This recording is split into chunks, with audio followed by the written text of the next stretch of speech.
They laughed at the quiet baker at her sister's Newport wedding until the man every powerful family in Boston feared walked through the doors. But before Roman Calder arrived, Harper Quinn was standing alone beside a cake she had spent 61 sleepless hours creating, listening as her sister claimed it came from Paris. The chandeliers glittered. The ocean crashed below the cliffs. 200 guests smiled like cruelty was just another part of the celebration. Maybe you know that feeling, being useful when people need you, invisible when they don't. This story is not just about revenge. It is about the moment a woman stops begging to be seen and starts building a life no one can steal. Stay with me until the end, because Harper's silence is about to become the loudest thing in the room. Like this video and comment where you're watching from. The silence that fell around Roman Calder did not begin under the wedding tent. It began long before he stepped out of that black car. Long before Harper Quinn stood barefoot in the grass with 200 strangers watching her family come apart. It began in a rented kitchen in Providence, Rhode Island at 3:17 in the morning with flour on the floor, sugar in the air, and Harper's hands trembling from exhaustion. The kitchen lights buzzed overhead. Outside the back windows, the city was still asleep, damp streets shining under the weak glow of street lamps. Inside, the industrial oven breathed heat into the room while the refrigerator hummed like an old machine trying to stay alive. Harper stood in front of the wedding cake and held her breath. 6 tiers. Almond sponge brushed with champagne syrup. White chocolate ganache beneath ivory buttercream. Sugar peonies shaped petal by petal until each bloom looked too soft to be edible. Thin vines of edible gold climbed the sides like sunlight caught in lace. She had worked on it for 61 hours. Not all at once, although it felt that way. She had planned for weeks, tested fillings until her tiny apartment smelled like burnt sugar, and almonds remade the top tier 3 times, because Vanessa said the first sketch felt too simple and spent money she did not have on imported vanilla champagne extract and the exact shade of pearl dust her sister demanded. Now it was finished. Harper stepped back, her spine stiff and aching, her apron dusted white from waist to knee. One curl had escaped her bun and stuck to her cheek. Her fingers were cramped from painting the edges of the final flower, but for a moment none of that mattered. The cake was beautiful. Not fine, not acceptable, not useful. Beautiful. A small smile moved across her mouth before she could stop it. Then the kitchen door opened. The smile vanished. Celeste Quinn entered without knocking, wrapped in a cream wool coat, even though spring had finally softened the Rhode Island air. Her hair was smooth. Her pearls were perfect, and her perfume reached Harper before her voice did. "You're still here." Harper wiped her hands on a towel. "I wanted to make sure the structure held after the final stack." Celeste's eyes moved across the room, taking in the dirty bowls, the cooling racks, the empty butter boxes, the evidence of labor. She looked at the cake last. For one foolish second, Harper waited. Celeste tilted her head. "It photographs well." Harper swallowed. "Yes, I think the natural light at the venue should catch the gold detail. Vanessa wants elegance, not drama." "I know. And the flowers. They're peonies like she requested." I matched them to the bouquet sample. Celeste stepped closer, studying one sugar bloom. She did not touch it. Touching required curiosity, and curiosity about Harper's work had never been one of her mother's habits. "It looks expensive," Celeste said. Harper did not know whether that was praise. "Thank you." Celeste's mouth tightened as if gratitude had arrived overdressed. "Do not make tomorrow complicated." Harper folded the towel in her hands. "I wasn't planning to. You say that, sweetheart, but sometimes you get emotional when you feel overlooked." The words were gentle enough for someone else to mistake them for concern. Harper heard the blade beneath them. "I'll be fine." Celeste turned from the cake to Harper's face.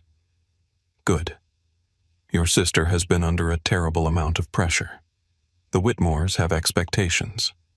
Your father has business partners attending. Grant's family has political ties. This is not simply a wedding. It's Vanessa's wedding, Harper said quietly. Celeste looked relieved, as if Harper had finally understood a simple lesson. Exactly. Vanessa's wedding. Harper glanced at the cake. She wanted to say, I know, because I have spent every spare hour making something perfect for her. She wanted to say, I changed the recipe when she changed her mind. I canceled 2 paid orders because she needed another tasting. I walked to work in the rain last week because the money for my bus pass went into the edible gold. Instead, she nodded. Celeste adjusted one pearl earring. The dress is at your apartment. Wear it exactly as given. No alterations, no substitutions. Harper's stomach tightened. What dress? Celeste's expression flickered. The one your sister chose. I thought I was wearing the same gray as the bridesmaids. You're not a bridesmaid. A soft sentence. A clean cut. Harper looked down at her hands. Celeste's voice dropped into that private tone she used when she wanted cruelty to sound like guidance. Vanessa wants the photographs balanced. You understand. Harper did understand. Vanessa wanted her present enough to look like family, but not polished enough to draw the eye. I understand. Celeste touched her shoulder with 2 fingers, not quite affection, not quite command. Try to get some rest. You look worn out. Then she left. The kitchen door swung shut behind her, and Harper stood alone with the cake again. The room felt colder. She reached toward one sugar peony, stopping just before her fingertip touched the petal. It was strange how something made of sugar could look more alive than the people she belonged to. By the time she cleaned the counters, boxed the leftover decorations, checked the refrigeration schedule, and locked the kitchen, the sky over Providence had turned pale blue. Harper drove back to Boston with both hands on the wheel, and the window cracked open, letting the cold morning air slap her awake. Her apartment sat above a closed tailor shop in East Boston, one narrow room with a slanted ceiling and a radiator that hissed like it resented her. The rent was lower than anything else nearby because the building belonged to her father. Every month she paid him. Every month he reminded her the amount was mercy. The garment bag hung from her doorknob. Harper stared at it from the hallway. For a moment she considered walking past it, pretending she had not seen it, stepping into the apartment and closing the door on whatever humiliation waited inside. But the bag was there. Vanessa was inside it. Celeste was inside it. Preston Quinn was inside it with his polished shoes and careful disappointment. Harper unlocked the door and carried the bag in. The dress was silver, but not the soft silver of moonlight or satin. It was the flat, dull silver of cheap wrapping paper. The fabric made a faint scratching sound when Harper lifted it from the hanger. The waist was cut too high. The bodice was too loose. The skirt fell in a stiff shape that made her body look awkward and uncertain. A note was pinned to the front. Wear this. Don't improvise. Don't embarrass me. V. Harper sat on the edge of the bed with the dress across her lap. The room around her was small enough that everything felt close. The rolling rack of work clothes, the stack of recipe notebooks on the floor, the cracked laptop on the table, the framed photo from culinary school she kept face down because she had never finished. She could call Vanessa. She could say no. She could hang up the dress, choose something of her own, walk into that wedding looking like herself. Her phone buzzed before she moved. A message from Vanessa. Mom said she talked to you. Please don't make tomorrow weird. Harper looked at the note again. Don't embarrass me. A memory rose uninvited. She was 14, standing in the Quinn kitchen with a chocolate birthday cake she had made for Vanessa. It leaned a little to one side. The frosting had crumbs in it. She had stayed up late watching online videos and measuring cocoa powder with a soup spoon because Celeste did not like clutter in the kitchen and refused to buy baking tools. Vanessa had taken one look at the cake and laughed. Not a hard laugh. Not a villain's laugh. Something worse. A surprised little sound, bright and careless. "Oh, Harp, that's sweet. We already ordered one." Preston had walked in behind her carrying a sleek white bakery box tied with ribbon. The cake Harper made stayed on the counter until the frosting sagged. No one ate it. The memory passed, but the feeling stayed. Harper hung the silver dress on the closet door and took a shower so hot it left her skin red. She tried to sleep after that, but her mind kept counting things. How many hours the cake had taken, how many dollars remained in her checking account, how many times she had mistaken usefulness for love. At noon, she gave up. The rehearsal brunch was held at a private club near the harbor, a place with white columns, polished floors, and windows facing rows of sailboats. Harper arrived carrying 2 pastry boxes because Vanessa had texted at midnight, asking for a few elegant bites for the girls while we get ready. The hostess looked at Harper's boxes and pointed toward the service entrance. "Oh," Harper said. "I'm with the Quinn party." The hostess glanced at her simple black dress, then at the boxes. "Of course. Through there, please." Harper went through the service hallway. In the dining room, Vanessa sat at the center table in a white silk blouse, laughing with Grant Whitmore's sisters. Grant stood near the windows with his father, both of them tall, blonde, and smooth in the way old money often was. They looked less like people than portraits that had learned to breathe. Vanessa saw Harper and waved her over. "There she is." Harper set the boxes down. One of the bridesmaids smiled. "Are these from that place on Hanover?" Vanessa opened the box before Harper could answer. "No, Harper made them. She does this kind of thing." "This kind of thing." The bridesmaid picked up a pistachio tartlet and took a bite. Her eyes widened. "Wait. This is amazing." Harper looked up. Vanessa's smile tightened. "They're good, right? She's always been creative.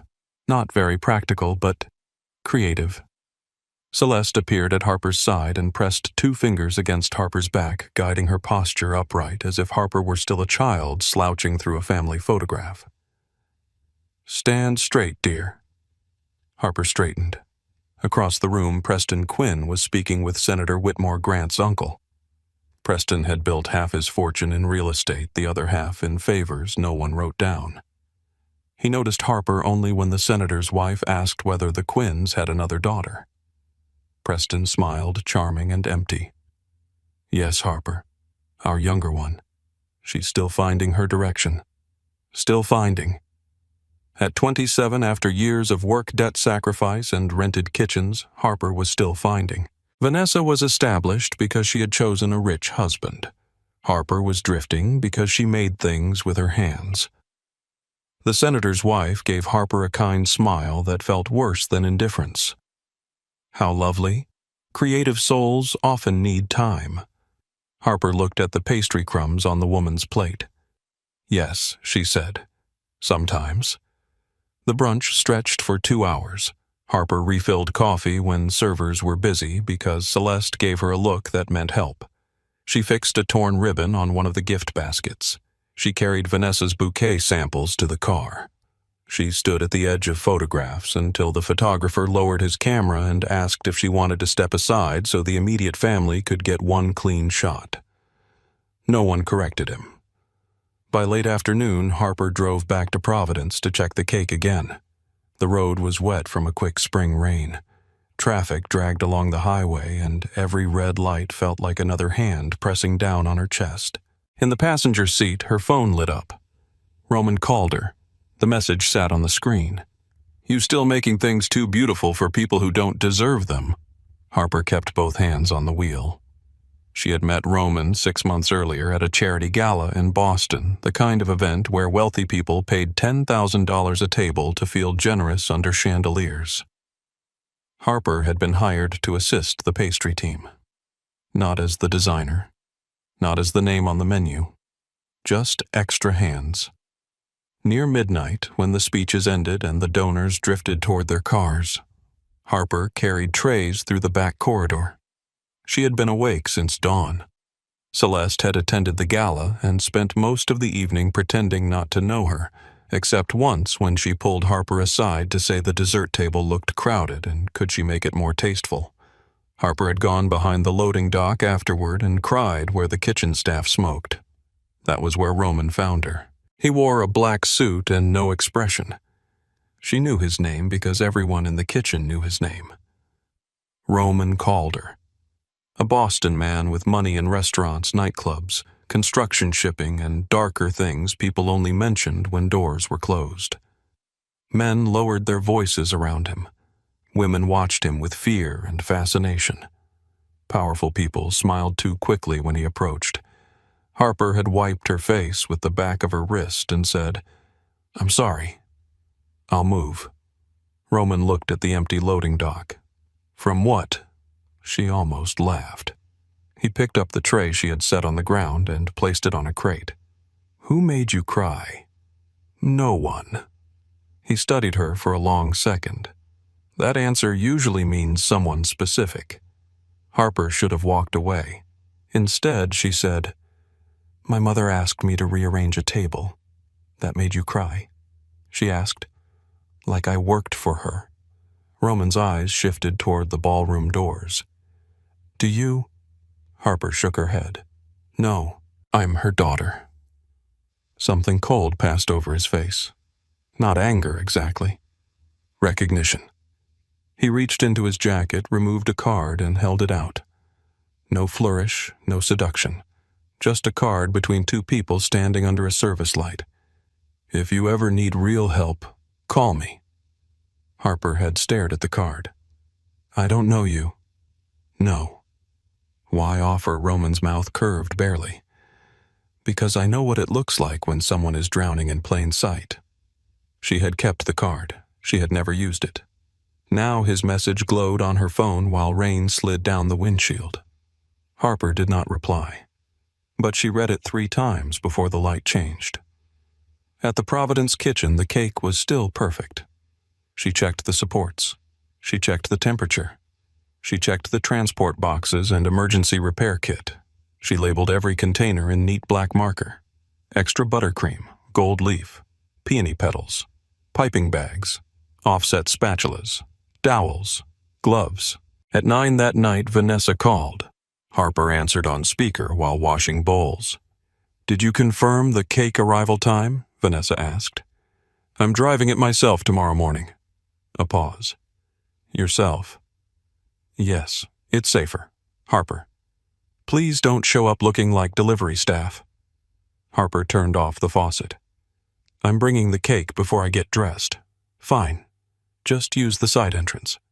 The photographer is getting venue shots early and I don't want boxes in the background." Harper stared at the sink. "Okay." And Harper. "Yes. Don't mention that you made it unless someone asks directly. It's not that I'm not grateful. It's just that Grant's family is used to a certain level of vendor." Vendor. The word entered quietly and stayed. Harper dried her hands. "You asked me to make it." "I know. And that was generous of me, honestly. I wanted you included." Harper closed her eyes. Vanessa continued, softer now, almost sweet. "Tomorrow is important. For all of us. Please don't need attention at the wrong moment." Harper opened her eyes. The cake stood across the room, glowing beneath the refrigerator lights. "I won't." "Good. Love you." The line went dead before Harper could answer. She stayed in the kitchen until almost midnight, not because there was anything left to do, but because leaving meant tomorrow had begun. The next morning arrived gray and damp. Harper loaded the cake in sections into a refrigerated van rented with the last of her available credit. Her hands moved slowly and carefully. Every tier was secured. Every flower was cushioned. Every tool had its place. During the drive to Newport, the ocean appeared in flashes beyond stone walls and old estates. The road curved along cliffs and manicured lawns. Harper kept her speed low while drivers behind her honked. She ignored them. The Quinn estate sat above the Atlantic like it had grown from the rock itself. White facade, black shutters, long windows facing the water. The lawn had been transformed into a wedding village of silk tents, floral arches, gold chairs, and pathways lined with lanterns. At the service entrance, the wedding planner, a woman named Elise, with a headset and tense eyes, met Harper with 2 assistants. When Harper opened the van, Elise stopped speaking. "Oh my God." Harper braced for disaster. "Is something wrong?" Elise stepped closer to the cake tiers. "You made this." Harper hesitated. The question entered her like sunlight through a closed room. "Yes," she said. "I did." Elise looked at her, truly looked at her. "This is extraordinary." Harper's throat tightened. Before she could answer, Vanessa's voice floated from behind them. "There it is." Harper turned. Vanessa stood in a silk robe with bride embroidered across the back. Her hair was already styled in soft waves. Her face was bare except for moisturizer and privilege. Elise smiled. "Vanessa, this cake is incredible. Your sister was just telling me she made it." Vanessa's eyes flicked to Harper. "Just once." Then she laughed lightly. "Oh, Harper helped coordinate. She's very hands-on." Harper felt the air leave her lungs. Elise's smile faltered. Vanessa moved beside the van and touched the edge of one transport box. "We had a very specific vision. European influence. Very custom." Harper stared at her sister. Vanessa leaned close enough that Elise could not hear. "Not today," she whispered. 2 words. No raised voice. No scene. Just a reminder. Harper stepped back. The assistants carried the cake inside. Harper followed with the repair kit, walking through the service hallway, while Vanessa swept away toward the bridal suite. The ballroom smelled of roses and salt air. Staff moved around her in black uniforms. The cake table stood near the center of the reception tent, beneath hanging flowers and warm lights. When the cake was assembled, even the men setting up the bar stopped to look. Harper adjusted the final peony near the top tier. Her hand shook once. She steadied it. By late morning, the mansion was full of voices. Bridesmaids moved between rooms in matching robes. Hairspray clouded the upstairs hall. Someone opened champagne too early. Someone cried over a missing earring. Vanessa's laughter rose above everything bright and practiced. Harper changed in a small guest bathroom at the end of the hall. The silver dress looked worse in daylight. It pulled strangely at her waist and made her shoulders look narrow. She tried pinning her hair back with trembling fingers. The pins slipped. Her face looked pale.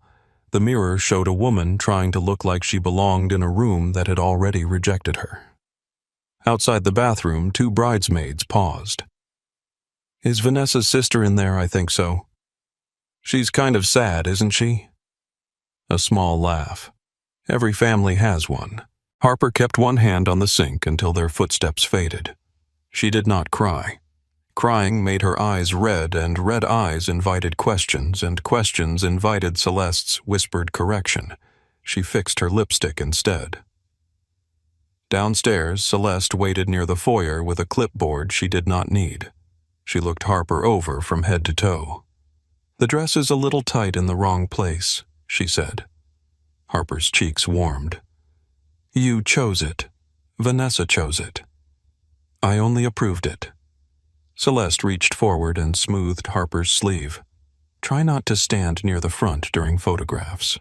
The light there is unforgiving." Harper nodded. Preston entered from the study in a dark suit, speaking into his phone. He ended the call when he saw Celeste kissed her cheek and glanced at Harper. For a second, his eyes paused on her dress. No expression crossed his face. That was somehow worse than criticism. "Ready?" Celeste asked him. Preston checked his watch. "The Whitmores are already at the church." Then he looked at Harper. "Don't be late." Harper almost said, "I have been awake for 2 days, making sure your daughter's wedding is perfect." Instead, she said, "I won't." The ceremony took place at a historic stone church near the water. Guests arrived in dark cars and pale dresses, stepping from the curb as if the world had been polished for their shoes. Harper slipped in near the back. No one saved her a seat. She found one behind a tall arrangement of white hydrangeas that partly blocked her view. It suited her. She could see without being seen. The organ began. Everyone stood. Vanessa appeared at the end of the aisle on Preston's arm. The room changed around her. People smiled with their whole faces. Grant's eyes shone. Celeste dabbed carefully beneath one eye with a lace handkerchief. Preston looked proud in a way Harper had never seen directed at herself. Vanessa moved slowly, perfectly, her gown trailing behind her like sea foam. She looked born to be watched. Harper gripped the edge of the pew. She did not envy the dress. She did not want Grant. She did not want a church filled with people measuring her worth in flowers, money, and names. But she wanted just once to enter a room and not feel like an apology. The vows were elegant. The music was lovely. The kiss drew applause. Harper clapped too. Her palms made no sound in the thunder of everyone else's joy. After the ceremony, guests moved toward the estate for the reception. Harper waited until the crowd thinned before leaving the church. Outside, the wind lifted the hem of her dress and carried the scent of the Atlantic across the stone steps. Her phone buzzed again. Roman. No message this time. Just his name from the old conversation thread sitting there as if he had entered her thoughts without permission. Harper locked the screen. At the estate, the reception had already begun to glow. The tents shimmered against the darkening sky. Waiters moved between guests with trays of champagne. The jazz trio played near the garden fountain. The cake stood beneath its flowers at the center of the tent, perfect and silent. Harper stopped at the edge of the lawn. For a few seconds, she allowed herself to see it the way strangers saw it. A masterpiece. Then a woman in emerald silk stepped beside her. "Isn't it divine?" Harper turned. She recognized the woman vaguely as one of Celeste's charity friends. "Yes," Harper said. "Vanessa told me it came from a Paris atelier. Can you imagine flying a cake overseas?" Harper looked back at the cake. The lie had already begun moving through the party, smooth and graceful, dressed better than the truth. The woman kept talking. "Of course, with the Whitmores involved, everything had to be top shelf. Your sister has exquisite taste." Harper's mouth opened. 2 words waited there. "I made it." They pressed against her teeth. The woman smiled politely, already looking past her toward someone more interesting. Harper closed her mouth. Across the tent, Vanessa lifted a champagne glass and laughed beneath the lights. Harper stepped behind a floral column where the shadows were kinder. The ocean kept crashing below the cliffs, steady and indifferent. Inside the tent, the band changed songs. Guests lifted their glasses, and the cake waited beneath the lights, with Harper's fingerprints hidden under every perfect flower. She stayed near the edge of the reception, close enough to hear the praise and far enough to remain what she had always been in her family's world, present but not included. A server passed with champagne. Harper took one glass just to have something to hold. The bubbles rose in a thin golden line, bright and restless, like they were trying to escape. Across the lawn, Vanessa moved from guest to guest with Grant's hand resting at the small of her back. She looked effortless. Her smile never slipped. Her veil had been removed, leaving diamonds pinned through her dark waves, and every time someone complimented the flowers, the dress, the music, the view. Vanessa accepted it all as if beauty itself had RSVP'd in her name. Harper watched her sister laugh with Grant's mother beside the cake table. Mrs. Whitmore touched one sugar peony with the careful tip of one finger. Vanessa caught her wrist gently. "Careful. They're delicate." Harper almost smiled at that. Vanessa did not know how delicate they were. She had not held her breath shaping each petal. She had not remade the center blooms until dawn because the first ones looked too heavy. She had not stood in a rented kitchen with aching hands and whispered, "Please hold to sugar and wire and buttercream." But Vanessa knew how to protect what she could claim. That had always been her real gift. Harper. Celeste's voice slid in beside her. Harper turned. Her mother stood with a flute of champagne and a smile that did not touch her eyes. "Why are you hiding? I'm not hiding." Celeste gave a soft sigh. "You're standing behind a floral column. I'm trying to stay out of the way. That is not the same as behaving strangely." Harper looked toward the crowd. "I'm fine." Celeste leaned close enough that her perfume folded over the salt air. Fine is what people say when they want attention, but do not want to ask for it. Harper's fingers tightened around the stem of her glass. The old response rose in her throat. "I'm sorry. I didn't mean to. I'll do better." She swallowed it. Celeste studied her face, and for a second something like concern passed through her eyes. It was gone before Harper could trust it.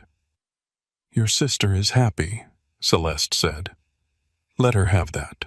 Harper looked at Vanessa, who was posing near the cake while a photographer crouched low to catch the right angle. "She has everything Harper said." Celeste's mouth tightened. "That kind of bitterness makes you look small." Harper laughed under her breath. It was not a happy sound. Celeste's eyes sharpened. "Excuse me." "Nothing. No, Harper. Say it if you're going to stand there with that look on your face." Harper met her mother's eyes. Her own voice came out quiet. "I said she has everything." Celeste stared at her for one long second, then smiled with all the warmth of polished marble. "Some women know how to receive what life offers. Some keep waiting for the world to rearrange itself around their feelings." Before Harper could answer, the wedding planner tapped the microphone near the bandstand. "If we could have everyone's attention for a moment, the bride and groom are going to say a few words before dinner." Applause rolled through the tent. Celeste's smile returned at once, smooth and public. "Stand somewhere appropriate," she whispered. Then she walked away. Harper stayed where she was. Vanessa stepped onto the small platform beside Grant. The lights caught the beating on her dress. She lifted the microphone, glanced at Grant with a look so tender that several women near the front made soft sounds of admiration. "Thank you all so much for being here," Vanessa said. "Today has been more beautiful than anything I imagined."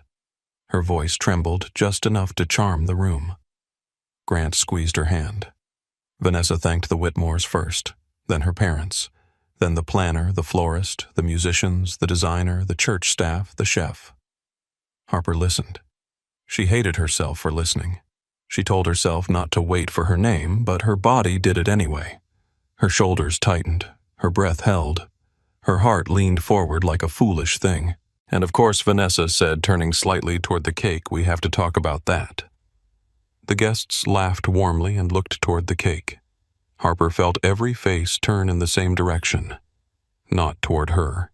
Never toward her. Toward the thing she had made.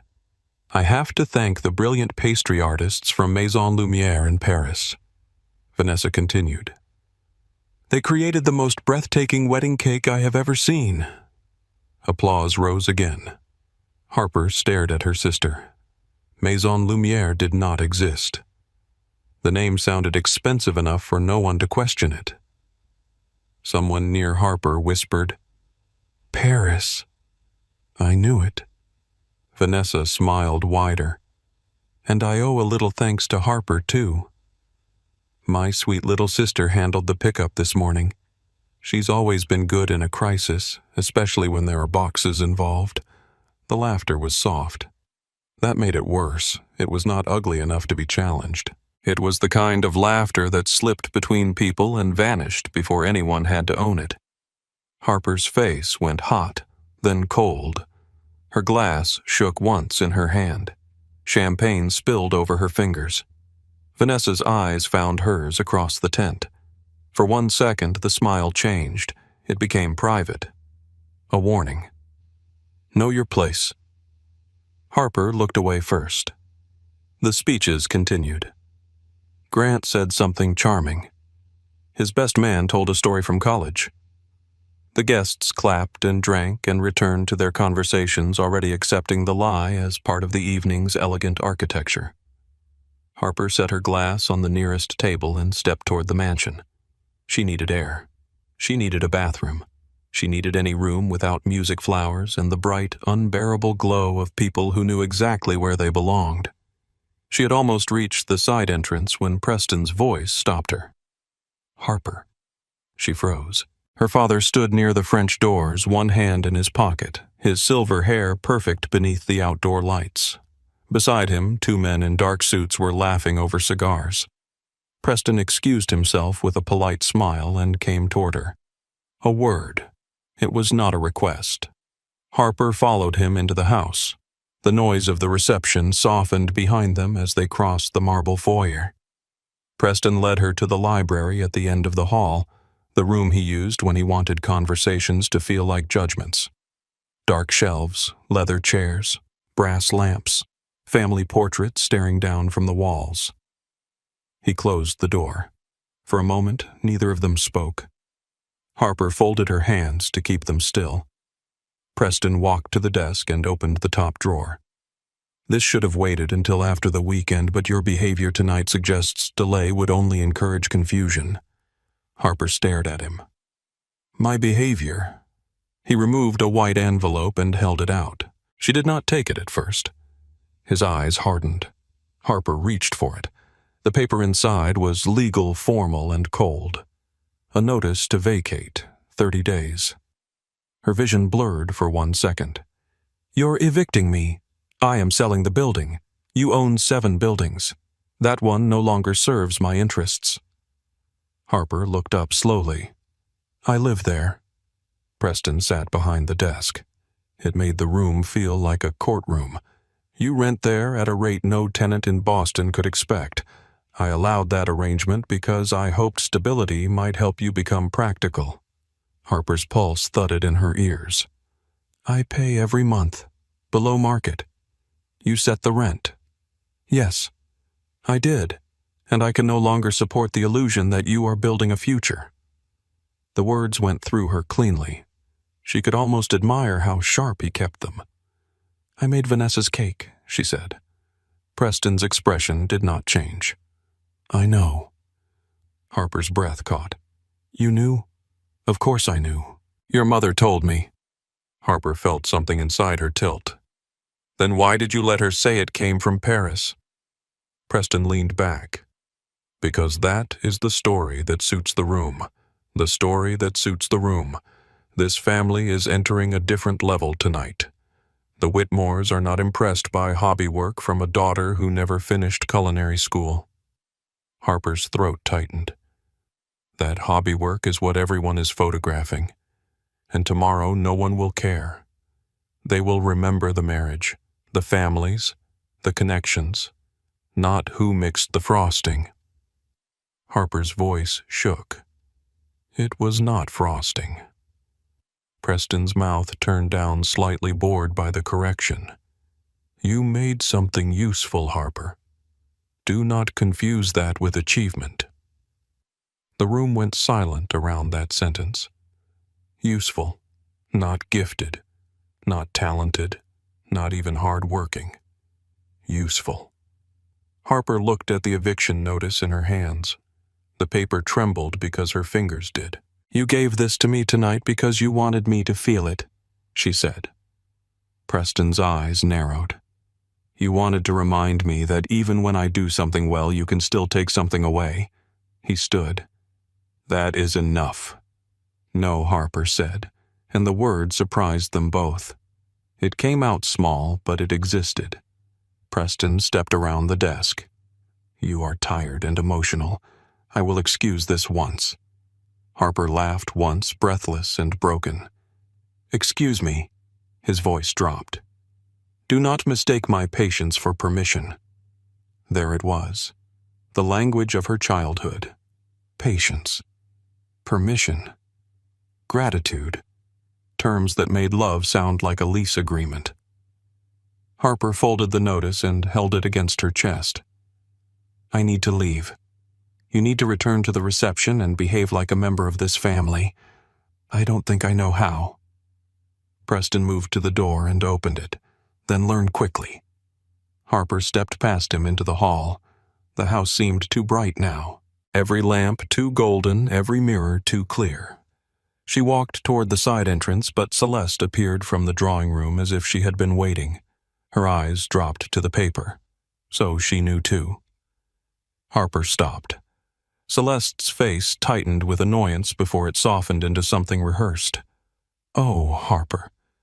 You knew." Celeste lowered her voice. "This is not the time. You knew he was going to do this. Your father has been concerned for months." "Concerned? Do not make that face." Harper stared at her mother. "He gave me an eviction notice at Vanessa's wedding." Celeste stepped closer, blocking the view from the foyer.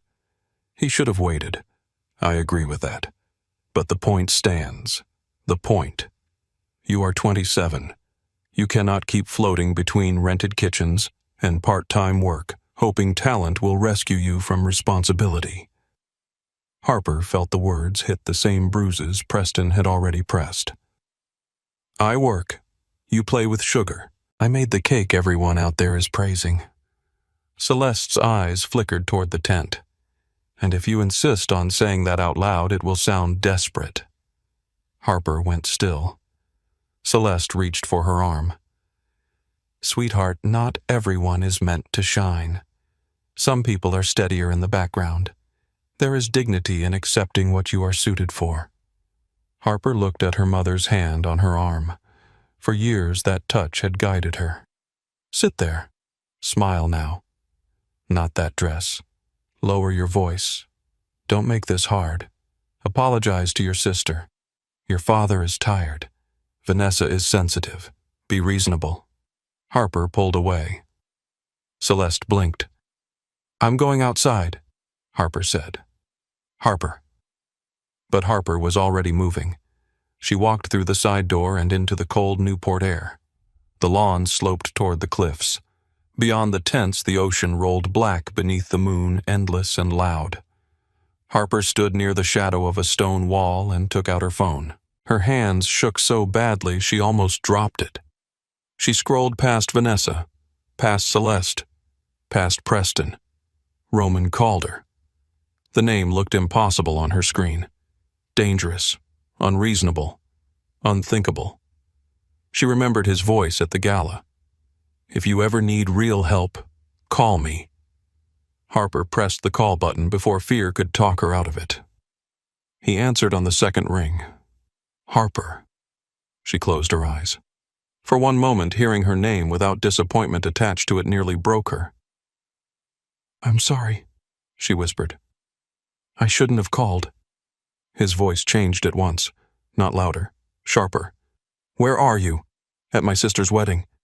"Where?" "Newport. My parents' estate." There was a brief silence. She heard movement on his end, a door closing, a man speaking somewhere behind him. "Are you hurt?" Harper looked down at the eviction notice in her hand. "I don't know." Roman breathed once, slow and controlled. "Stay where I can find you. You don't have to come." Harper. The way he said her name stopped her. Not soft, not cruel. Absolute. "Stay where I can find you." The call ended. Harper lowered the phone. The tent behind her glowed like another world. People danced beneath the lights. Vanessa's laugh rose above the music. Somewhere inside that beautiful noise, her family continued without her. For 20 minutes, nothing happened. Then 30. Harper almost convinced herself he had changed his mind. Maybe traffic held him back. Maybe he had said those words only because powerful men liked sounding decisive. Maybe she had been foolish to call a man whose world she did not understand. Then the music faltered. Not stopped. Faltered. Like the musicians had seen something their hands could not ignore. Conversations thinned. Heads turned toward the long driveway. A valet stepped backward. Someone near the bar whispered a name, and the whisper moved faster than the wind. 3 black SUVs rolled through the estate gates. They did not rush. They did not need to. The first stopped near the tent, then the second, then the third. Men stepped out, dark suits, quiet faces, eyes moving over the crowd with professional calm. Then Roman Calder emerged from the middle car. He wore black, not the decorative black of formal wear, the kind of black that made the night seem borrowed from him. No tie, no visible weapon, no hurry. His gaze moved once across the reception and the room changed shape around it. People stepped aside without being asked. Harper stood frozen near the stone wall. Roman found her immediately. Something in his face shifted when he saw her. It was small enough that no one else might notice. Harper did. He walked toward her through the grass. Every conversation around them died. When he stopped in front of her, he did not look at the dress, the spilled champagne stain near her hip, or the paper crushed in her fist. He looked at her eyes. "Who made you cry?" Harper opened her mouth. Nothing came out. Roman's gaze dropped to the notice in her hand. "May I?" She gave it to him. He read it once. His jaw did not clench. His voice did not rise. That made the anger worse. He turned toward the tent. Preston Quinn. Harper's father stood near the head table, pale but composed. Roman walked forward. Harper followed because standing still felt impossible. Preston stepped down from the platform with the smooth control of a man who had negotiated with governors, judges, and bankers. "Mr. Calder," he said, "I do not believe we have been introduced." Roman stopped a few feet away. "No." The single word emptied the air. Preston's smile thinned. "This is a private family celebration." Roman held up the eviction notice. "You handed your daughter this tonight." A ripple moved through the guests. Celeste appeared beside Preston, face tight with panic. Vanessa stood behind Grant, her hand gripping his sleeve. Preston's voice stayed low. "That is a private matter." Roman looked around the tent. "You humiliated her in public. We can keep the rest public too." Vanessa stepped forward. "Harper, tell him to stop." Harper stared at her sister. Vanessa's eyes were bright with fury and fear. "Tell him," Vanessa said again. Roman did not look at Vanessa. He looked at Harper. He waited. The waiting gave her room. That was worse than being commanded because now the choice belonged to her. Harper felt 200 people watching. Her mother's warning pressed against her ribs. Vanessa's note burned in her memory. Preston's voice echoed in her skull. "You made something useful." Harper inhaled. "I made the cake," she said. Her voice was quiet, but the tent was quieter. Vanessa's face changed. Harper stepped closer to the cake table. "I made every flour by hand. I tested the champagne buttercream 6 times. I drove it here myself this morning. There is no Maison Lumière in Paris. There is only me in a rented kitchen awake for almost 3 days because my sister wanted something perfect." No one moved. Harper looked at Vanessa. "And when people praised it, you lied." Vanessa's mouth opened. "I was trying to protect the tone of the event." "The tone of the event," Harper repeated. Her laugh shook. Preston's voice cut in. "Harper, enough." She turned to him. For the first time in her life, she did not lower her eyes. "No," Celeste whispered. "Don't do this." Harper looked at her mother too. "You all taught me silence was polite. But it was never politeness. It was control." The words came faster now, not smooth, not rehearsed, but alive. "I have spent my whole life being useful when you needed something and invisible when you didn't. I fixed things. I carried things. I stood where you told me to stand. I wore what you told me to wear. I smiled when people forgot my name because it was easier than explaining that my own family forgot me first." A woman near the bar covered her mouth. Grant looked at Vanessa as if seeing a crack in a painting he had just bought. Preston's face reddened. "You are making a scene." Harper's hands stopped shaking. "Yes," she said. "I am." The word scene moved through the tent like a match dropped into dry grass. Harper reached down and slipped off her painful shoes. The grass was cold beneath her bare feet. Vanessa whispered, "Harper, please."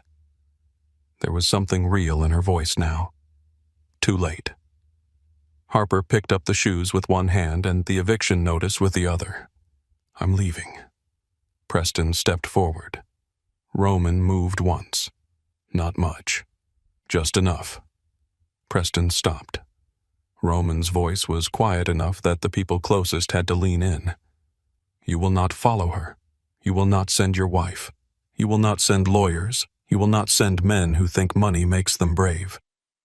Preston's mouth tightened. "You have no authority here." Roman looked at him for a long second. "I brought mine with me."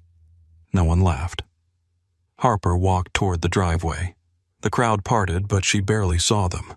She felt the grass under her feet, the night air in her lungs, the weight of every eye that had ignored her until she became inconvenient.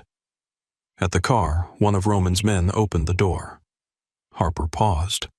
Across the lawn, the cake still stood beneath the lights. For the first time, it did not look stolen. It looked like evidence. Roman came up beside her. He did not touch her. "Where do you want to go?" Harper looked back once at the mansion, the tent, the glowing world that had taught her to disappear. Then she climbed into the car. "Somewhere they can't make me small." Roman got in beside her. The door closed, shutting out the music, the ocean, and the voices calling her name too late. The car pulled away from the Quinn estate, and Harper held the eviction notice in her lap until Roman gently took it from her fingers and folded it out of sight. The car moved through Newport in near silence, carrying Harper away from the white tents, the ocean cliffs, and the beautiful cake that had finally told the truth without saying a word. She sat with her hands pressed flat against her knees, barefoot silver dress wrinkled around her legs. The leather seat was cool beneath her skin. Outside the tinted window, the mansions slipped past in long shadows, their windows bright with other people's lives. Roman sat beside her, still as stone. He had folded the eviction notice and placed it inside his jacket as if removing it from her hands could remove what it had done to her. It could not. Harper still felt the paper there pressed into her palm, cutting deeper than paper should. For several minutes she did not speak. Neither did he. That was the first mercy. No questions, no lecture, no careful voice telling her she had been brave. Harper did not feel brave. She felt scraped hollow like the version of herself who had walked into that wedding had been left behind on the lawn with her shoes. The road curved toward the bridge. The ocean appeared black beneath the night sky, wide and restless. Harper watched the water until her reflection in the window became too clear to ignore. Her lipstick had faded. Her eyes were swollen. A strand of hair clung to her cheek.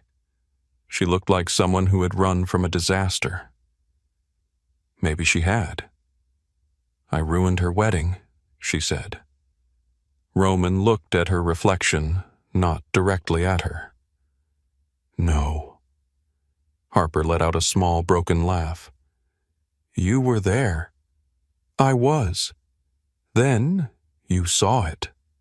I saw a woman tell the truth in a room built to punish her for it." Harper turned her face toward him. The passing lights carved his features into hard lines. He looked calm, but there was a controlled violence beneath the calm, like a storm locked behind glass. "She's still my sister," Harper whispered. Roman's gaze did not soften, but his voice did. "That does not make her innocent." The words settled between them. Harper looked down at her bare feet. Grass clung to one heel. She rubbed it away with her thumb and felt suddenly absurdly embarrassed. I don't have anywhere to go. Yes, you do. I mean, somewhere that's mine. Roman was quiet for a moment. Tonight you come with me. Tomorrow you decide what mine means. The car crossed into Massachusetts sometime after midnight. Harper lost track of the roads, the dark stretches of highway, the soft glow of gas stations, the way Roman's men followed behind in the other cars, like shadows that knew their place. Boston rose ahead of them in silver and black. The seaport was glass steel and harbor lights. Roman's building stood near the water, tall and severe, with a private entrance and a doorman who looked at Harper's bare feet for half a second before deciding he had seen nothing. The elevator smelled faintly of cedar and expensive soap. Harper stood beside Roman, holding her shoes in one hand. In the mirrored wall, they looked impossible together. He was all control, dark suit, clean lines, quiet danger. She looked like the last guest at a party nobody admitted had gone wrong. When the elevator opened, Roman led her into a penthouse that surprised her. She had imagined something theatrical. Black marble, gold, paintings meant to frighten people. A room designed by a man who wanted everyone to know he could buy anything. Instead, the space was quiet. Wide windows faced the harbor. The city lights trembled on the water. Dark wood floors stretched beneath simple furniture. There were books on one wall, a low fire behind glass, and a kitchen so clean it looked unused except for one coffee mug near the sink. Roman placed his keys in a bowl by the door. Guest room is down the hall. Bathroom is inside. There are clothes in the dresser. They may not fit, but they are clean. Harper stood just inside the entry, afraid to touch anything. I can get a hotel. His eyes moved to her face. Can you? She opened her mouth, then closed it. Her bank account flashed in her mind. The rented van, the ingredients, the kitchen fees, the apartment she had 30 days to leave, the family she had walked away from. Roman did not press the point. Come sit down. I'm not hungry. I did not ask if you were hungry. She looked at him. He moved into the kitchen and opened the refrigerator. When did you last eat? Harper tried to remember. Coffee in the morning, half a pastry scrap before driving the cake. Nothing at the reception. Her stomach had been too tight with dread. I don't know. Roman took out eggs, bread butter, and a small container of sliced pears. You do not have to finish it. You don't have to feed me. He looked over his shoulder. I know. The kitchen filled with the soft sound of butter melting in a pan. Harper sat at the island because standing felt too difficult. The marble was cold under her fingertips. She watched Roman cook with a stillness that did not match the task. He cracked eggs one-handed, toasted bread, poured tea into a white cup, and set everything in front of her without ceremony. The food was simple. That almost undid her. At the wedding, there had been oysters, lobster, champagne, 5 kinds of plated courses, and not one thing that felt like it had been meant for her. Here, in the kitchen of a dangerous man, there was toast cut in half and tea cooling beside her hand. Harper took one bite. Her throat tightened. Roman leaned against the far counter, giving her space. She ate slowly at first, then faster when her body remembered it had been starving. He did not watch in a way that made her feel ashamed. His gaze moved to the windows, the harbor, the black water beyond the glass. After a while, Harper said, "Why did you come?" Roman did not answer right away. "I told you to call if you needed help." "People say things?" "I try not to." She looked at him over the rim of the teacup. "You barely know me." His mouth curved not quite a smile. "I know you made a cake that made half of Newport stop breathing. That's not knowing me." "No," he said. "It is knowing what you can do when no one is looking." Harper set the cup down. The words touched something raw. "When I met you at the gala," Roman continued, "you were crying behind a loading dock because your mother spoke to you like staff." Harper looked away. I was tired. You were erased. Her eyes lifted. He held her gaze. I know what that looks like. The fire made a soft sound behind them. Harper wanted to ask who had erased him. She wanted to ask what kind of boy became a man people feared to speak about in public. She wanted to ask why his voice sounded almost personal when he spoke of being unseen. But it was past midnight and her own life had just split open. So she only said, "Thank you for coming." Roman's expression shifted once. You do not have to thank me for believing what I saw. The guest room was at the end of a quiet hallway. Harper found a soft gray shirt and drawstring pants folded in the dresser. She changed out of the silver dress and left it on the floor, because she could not bear to hang it up. In the bathroom mirror, without the dress and pins and forced lipstick, she looked younger. No, not younger. Less armored. She washed her face with shaking hands, then crawled into bed beneath white sheets that smelled like clean cotton. For a long time she stared at the ceiling. Her phone lay on the nightstand. It lit up again and again. Vanessa, Celeste, Preston. Unknown numbers. She turned it face down. Sleep took her without warning. When Harper woke, sunlight was spilling across the floor. For one disoriented second, she did not know the room, the sheets, the quiet. Then memory returned in pieces. Vanessa's microphone, Preston's envelope, Roman's black car, the way the crowd parted. She sat up too fast. Her phone had 46 missed calls and more messages than she could count. The first was from Celeste. Come back before this becomes impossible to fix. Then Vanessa. You humiliated me in front of everyone. Then Preston. You will call me immediately. Then Vanessa again. Do you really think that man cares about you? Harper's thumb hovered over the screen. Her body leaned toward apology out of habit. She could feel the old machinery inside her begin to turn. Explain yourself. Soften the damage. Make them comfortable. Say you were overwhelmed. Say you did not mean it. Say you are sorry. A knock came at the door. Harper turned the phone over. Yes. Roman opened the door only partway. Coffee is ready. So is your choice not to read those. Harper looked at him. He had changed into a black sweater and dark trousers. Without the suit jacket, he looked less like a threat and more like a man who had slept very little. How did you know people like your family do not lose control quietly? She followed him to the kitchen. Coffee waited beside a plate of warm pastries from a bakery she recognized but could rarely afford. Her dress from last night was gone from the floor where she had left it. Harper noticed and stiffened. Roman saw the movement. I had it put in a bag, not thrown away. She nodded, surprised by the care of that distinction. On the island sat a folder. Harper looked at it before she touched the coffee. What is that? An option. That sounds expensive. It is. She stared at him. Roman pushed the folder toward her.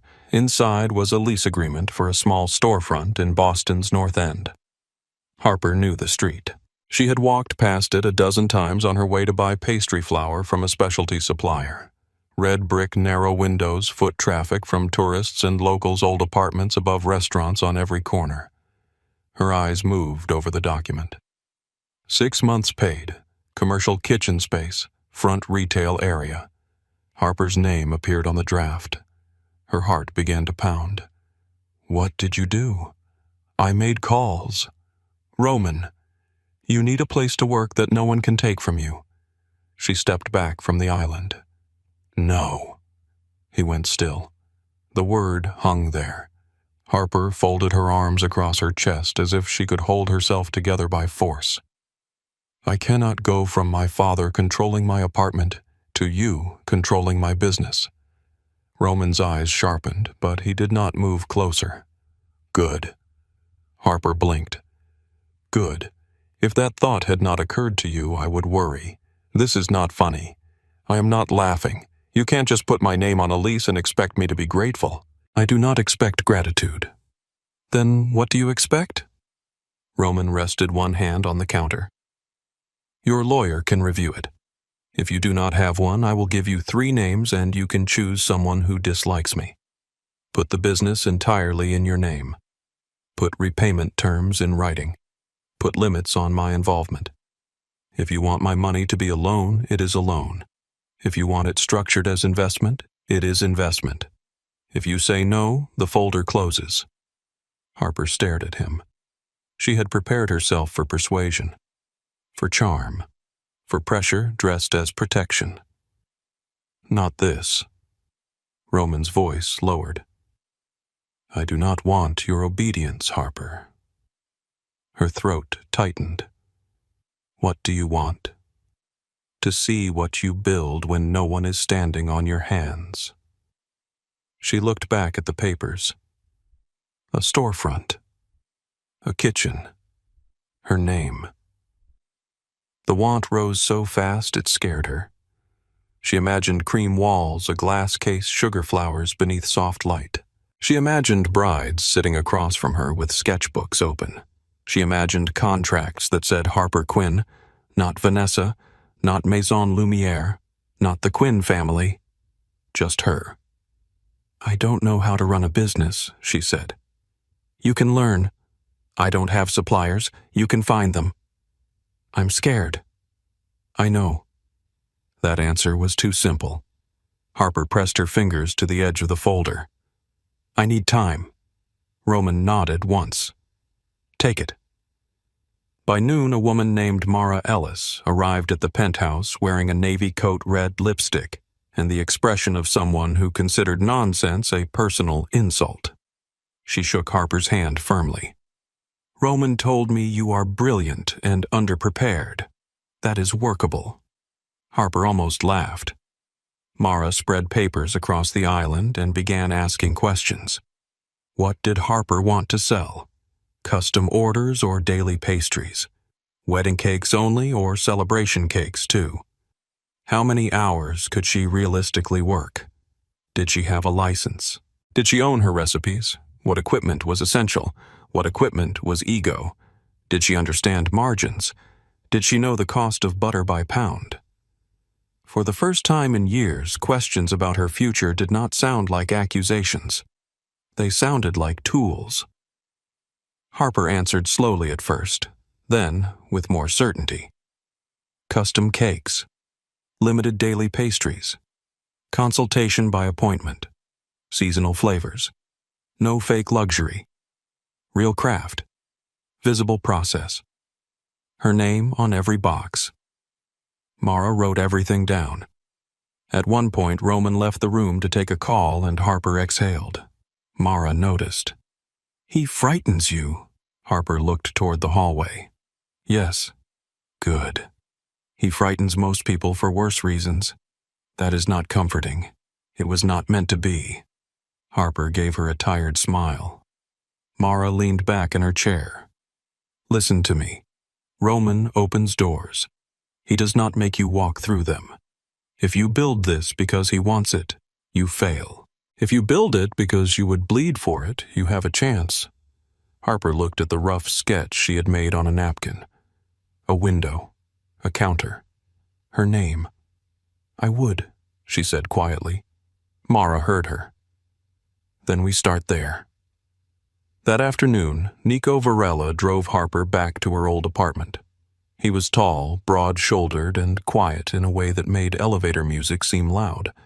He carried collapsed moving boxes under one arm and did not ask questions.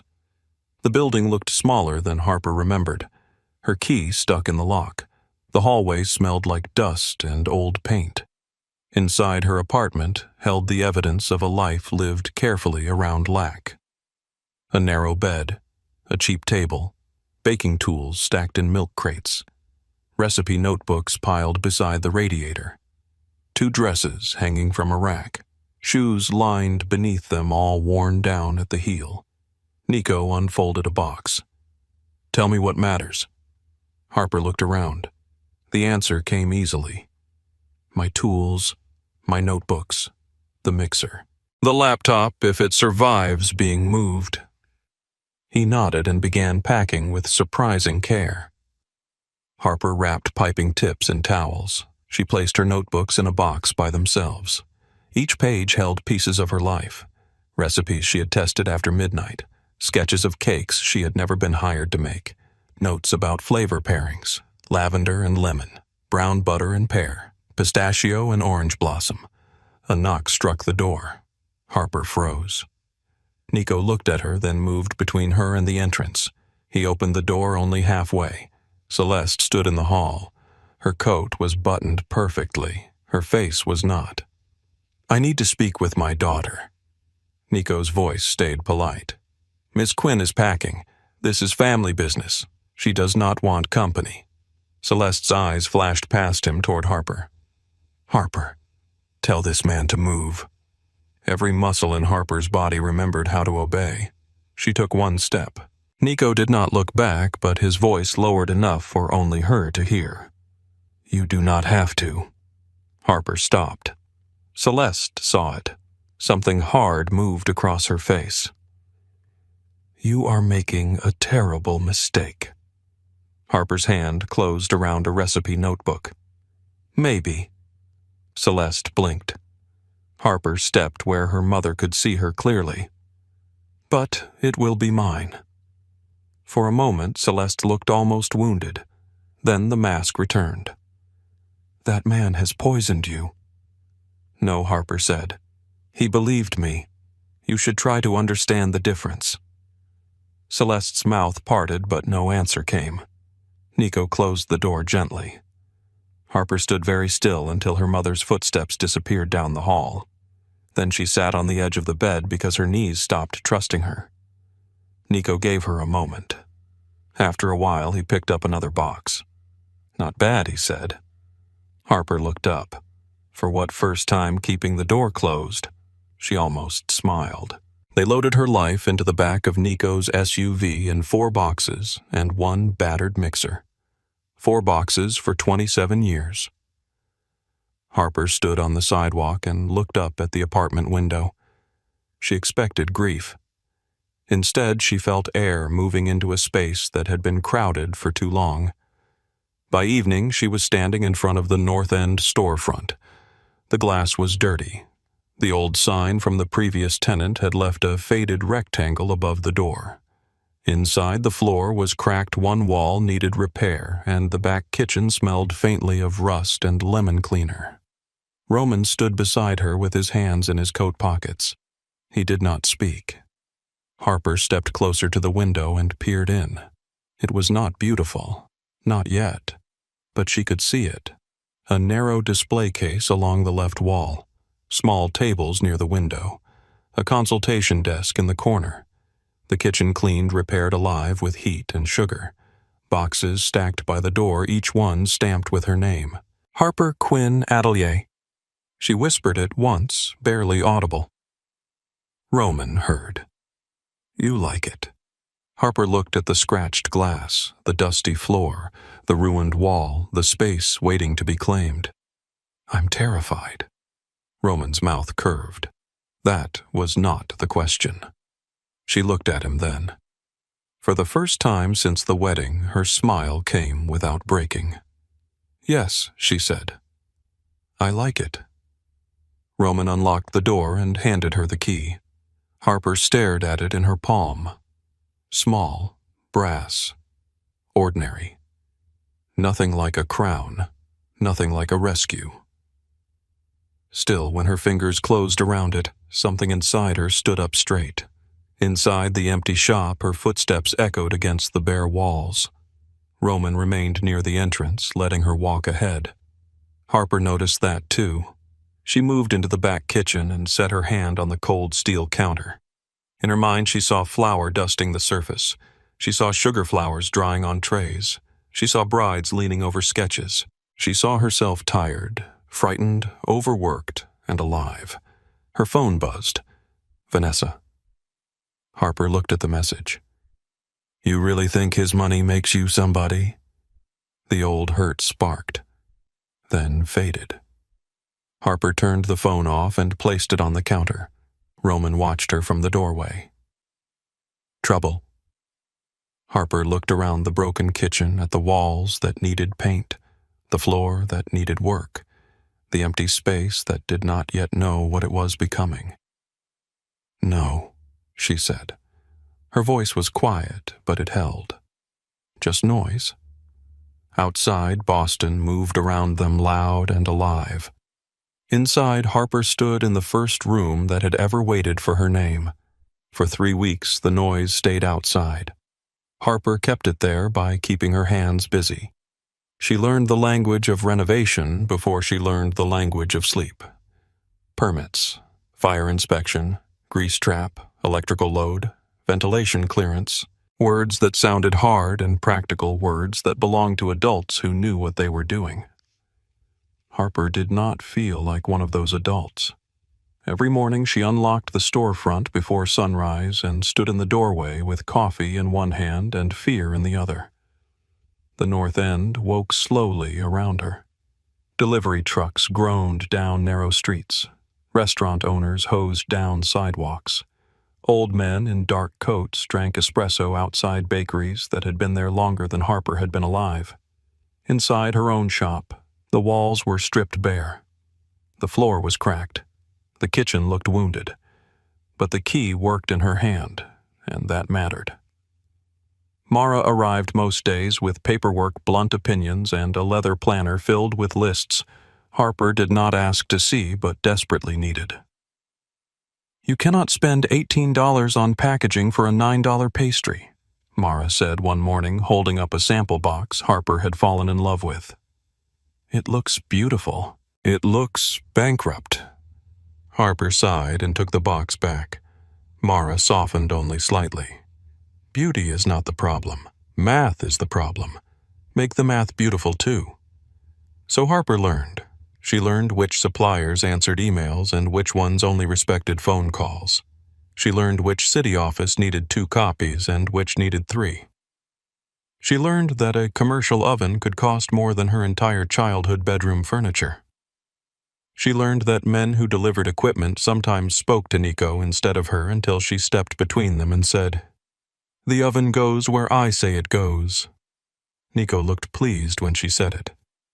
He did not smile often, but his eyes did something close. Roman did not hover. That made him harder to understand. He called some evenings to ask if she had eaten. He stopped by twice with coffee and once with a quiet electrician who fixed a problem no one else wanted to touch. He never told her what color to paint the walls, never corrected her sketches, never asked how much money she had spent unless she brought it up first. Somehow that restraint made him more present. Harper felt him in every door that opened too easily, every supplier suddenly willing to negotiate every inspector who arrived on time and left without making things difficult. His influence moved like smoke, not always visible but impossible to ignore once she noticed it. One night she found him standing outside the front window while she painted the trim.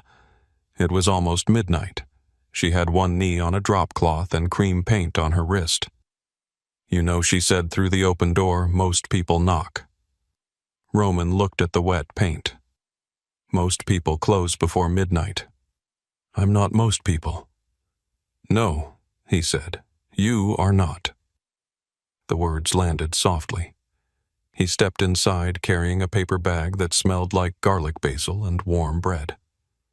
"I brought dinner. I had coffee." "That is not dinner." It was dinner-shaped. "Harper." She turned back to the trim to hide her smile. "You say my name like a warning. I say it like I expect you to listen. That must be frustrating for you." Roman set the bag on the counter. "Increasingly." She laughed before she could stop herself. The sound surprised them both. For 1 second, the empty shop felt less like a risk and more like a room where something living had started to breathe. They ate sitting on overturned paint buckets. Roman in his black coat, Harper in old jeans, and a shirt with paint on the collar. The front window reflected them back 2 strange shapes in an unfinished room. Roman looked around. "You chose well." Harper glanced at the walls. It still looks like a storage closet with delusions. It looks like the beginning of something. She looked down at her takeout container. My father called again today. Roman's face did not change, but the room tightened. What did he say I didn't answer? Good. That shouldn't feel like an achievement. It is. Harper picked at the edge of the container. He left a message. He said I was being influenced. He said I had no idea what kind of man you are. Roman held her gaze. He is not wrong about that. A quiet moved between them. Harper set the container down. Then tell me. His eyes darkened, not with anger, but with something older. Not everything. I didn't ask for everything. No, he said. You asked for enough to decide whether you should run. The honesty stopped her. Outside, a car passed slowly, headlights sliding over the window. Harper took a breath. Should I? Roman leaned forward, elbows on his knees. Yes. Her heart stuttered. But you won't, he said. That sounds arrogant. It is observation. She should have hated that. Instead, she hated that he was right. Roman looked toward the kitchen where the new oven waited under a protective sheet. I have done things that cannot be made clean by explaining them. I have hurt men who hurt people under my protection. I have taken money from men who thought money made them untouchable. I have built my name in rooms where mercy is mistaken for weakness. Harper listened without moving. His voice stayed even. I will not lie to you and turn myself into a misunderstood businessman with a dramatic reputation. That would insult both of us. She whispered, Are you dangerous to me? He answered immediately, No. The speed of it shook her more than hesitation might have. Then he added, But I am dangerous near you. There is a difference, and I know you are smart enough to understand it. Harper looked at him for a long time. The old Harper would have apologized for asking. This, Harper asked another question. Can you let me decide when I need protection? Roman's jaw tightened once. I can try. That's not a yes. No, he said. It is the truth. A week later, Harper hired Tess Rowe. Tess was 22, sharp-tongued, bright-eyed, and covered in small tattoos she kept trying to hide during the interview. She had worked at 3 cafes, 1 bakery, and a grocery store bakery she described as where pastry goes to die. Harper liked her immediately. Tess looked around the unfinished front room and said, It's going to be pretty. Harper waited for the joke. It did not come. You think so? Yeah. Not rich pretty. Real pretty. That decided it. By the 5th week, the shop looked less like a gamble and more like a place. Cream walls, dark wood shelves, brass lights above the display case, a consultation table near the window. In the kitchen, the new oven gleamed like a promise. Harper spent nights testing recipes: lemon rosemary tarts, brown butter pear cakes, pistachio cream puffs, vanilla bean madeleines, small wedding cake samples with sugar flowers so thin they trembled when she breathed. Tess tasted everything. Mara tasted with a pen in her hand. Nico tasted silently and once ate 4 almond cookies before Harper noticed. Roman tasted last. He never said too much. This one he said one night, pointing to a small white cake layered with black cherry and almond cream. Harper raised an eyebrow. That's all. That is the one people remember. She cut herself a bite. He was right. She hated when he was right.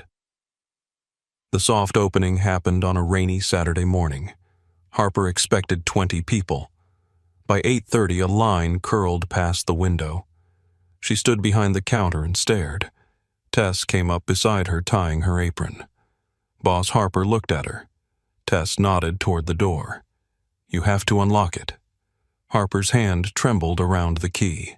Outside, people huddled beneath umbrellas. Some were locals, Some were food people Mara had quietly invited. Some Harper did not recognize at all. Across the street, Roman stood under a black umbrella beside Nico. He did not come in. He only looked at Harper through the glass, waiting. Her choice. Harper unlocked the door. The bell rang for the first time. Warm air rushed out. Rain rushed in. Customers stepped inside, shaking water from their coats, filling the room with voices, movement, hunger. Harper moved on instinct, boxing pastries, answering questions, slicing samples, explaining flavors, smiling when she remembered how. Tess worked beside her like she had been born behind that counter. A woman in a navy raincoat bought a lemon rosemary tart and took one bite near the window. Her face changed. "Oh," she said softly. Harper looked up. The woman pressed 2 fingers to her mouth. "This tastes like spring after a terrible winter." Harper could not speak for a second. Tess leaned close and whispered, "That means she likes it." By noon, the display case was almost empty. By 1, it was bare. Tess slapped both palms on the counter. "We sold out." Harper stared at the empty trays. Sold out. Not rescued, not pitied, not tolerated. Chosen.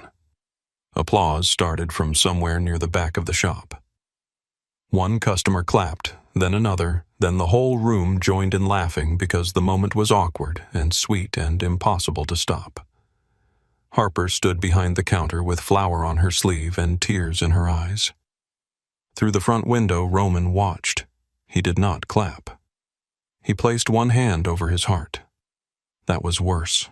It reached her from across the street and stayed there. The review came 2 days later. A Boston food writer posted photos of Harper's pastries beneath a headline that made Tess scream so loudly, Harper dropped a tray. Harper Quinn Atelier turned sugar into architecture. Her name was there, in print, attached to her work. Harper sat at the consultation table and read the article twice, then a third time slower. The writer described her cakes as precise without being cold romantic, without being sentimental old-world technique with a modern pulse. Her phone buzzed. "Roman, I told you they would look." Harper smiled before she could stop herself. Then Preston called. The smile faded. She let it ring, then ring again. On the third call, she answered. "Hello?" There was a pause as if Preston had expected voicemail and resented her for being real. "Harper." She stood and walked into the kitchen away from Tess. "What do you want? You have made your point." Harper leaned against the steel counter. "No, Dad. I opened a business. With his money. With my name." His voice cooled. "Do not be naive. Men like Calder do not invest in women like you without expecting something. Women like you." The phrase struck, but it did not sink as deep as it used to. There was less room inside her for his voice now. "What does that mean?" "It means you are being used." Harper looked through the kitchen doorway at the front room where Tess was wiping down the counter and humming off key. "I know what being used feels like." Preston went silent. She continued quieter now. "It feels like spending 61 hours on a cake and being told not to mention it. It feels like paying rent and being called charity. It feels like being invited to a family event only if I agree to disappear inside it." His answer came hard. "You are embarrassing us." "No," Harper said. "I am existing without your permission. You are confusing the two. Calder cannot protect you forever." Harper's grip tightened on the phone. Maybe he meant it as a warning. Maybe as a threat. With Preston, the two often wore the same suit. "I am not as alone as you trained me to be." Then she hung up. Her hands shook afterward, but not from regret. 3 nights later, the front window shattered. Harper found it before dawn. At first, her mind refused to understand the glass on the sidewalk. She stood beneath the street lamp with her keys in her hand while cold air moved through the broken mouth of the shop. Then she saw the brick inside. It had landed near the display case. Tiny shards glittered across the floor. One of the sugar flower samples had fallen from the shelf and cracked apart, white petals scattered like teeth. A note was tied around the brick with black string. Harper stepped over the glass and picked it up. Criminal's pet. Quinn family shame. Go home. The words blurred. Not because she cried. Because for a few seconds rage made the whole room tilt. Tess arrived 10 minutes later and stopped in the doorway. Oh my God. Harper stood in the middle of the broken shop still holding the note. Tess moved toward her. Glass crunched under her shoes. Don't, Harper said automatically. You'll cut yourself. Tess looked at her. Harper. That was when Harper realized she was bleeding. A thin red line crossed her palm where the paper had sliced her. Roman arrived before the police finished taking photos. She had not called him. Nico must have. Roman stepped through the broken doorway and went still. His eyes moved from the glass to the brick, from the note in the officer's hand to Harper's bandaged palm. The temperature in the room seemed to drop. Who touched this? He asked. The officer turned. And you are, Roman did not answer. Nico did. The officer's face changed just enough. Harper walked toward Roman before the room could become something she could not control. I called the police. Mara is contacting the insurance company. Tess already found a board-up service. Roman looked at her hand. Who did this? We don't know yet. He turned to Nico. Find out. The words were quiet. Harper felt their meaning hit the floor like a knife. No. Roman looked back at her. Everyone else became very interested in not breathing. Harper stepped closer. No, she said again. His eyes narrowed. Someone attacked your business. I know. I'm standing in it. They threatened you. They threw a brick through a window. That is where it started. His voice had gone cold enough to frighten her. Harper lowered hers. I know what you are thinking. No, you do not. Yes, I do. You want a name. Then you want a room with that person in it. Then you want them afraid enough to make you feel like this cannot happen again. Roman's jaw moved once. Harper's voice shook, but she kept going. I am not a territory you defend with blood. His eyes flashed. You think that is what this is? I think you care. I think you are angry. I think when you are angry, people get hurt. Silence pressed against the broken walls. Tess stood behind the counter, eyes wide. Nico watched Roman carefully. Even the officer seemed to understand he was standing near something loaded. Roman stepped closer until only a few inches separated them. His voice dropped. You asked me if I could let you decide when you need protection. Harper held his gaze. Yes, I am trying. I know. This is me trying badly. Her chest tightened. Then try better. For a long moment, Roman said nothing. Then he turned to Nico. Security footage, street cameras, names. No one touches anyone. Nico nodded once. Roman looked back at Harper. Is that acceptable? Harper exhaled. For now. The board-up crew arrived within the hour. By opening time, plywood covered the broken window. Tess stood outside with a paintbrush and a paper cup of black paint. What are you doing? Harper asked. Tess did not look up.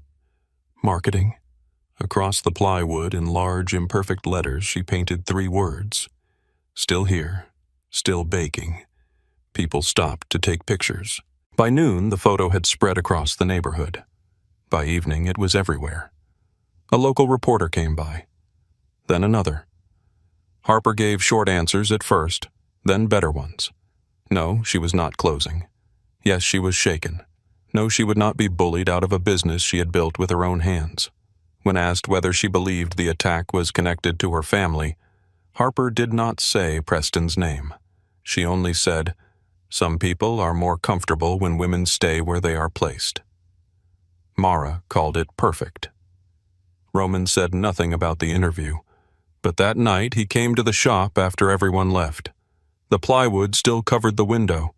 The kitchen smelled of sugar and lemon zest. Harper was washing bowls, sleeves rolled up, hair falling from its knot. Roman stood in the doorway. "I found the man who hired it done."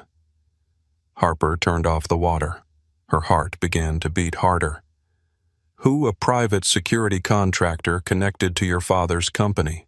Not directly enough for court without pressure, directly enough for me." Harper closed her eyes. A part of her had expected it.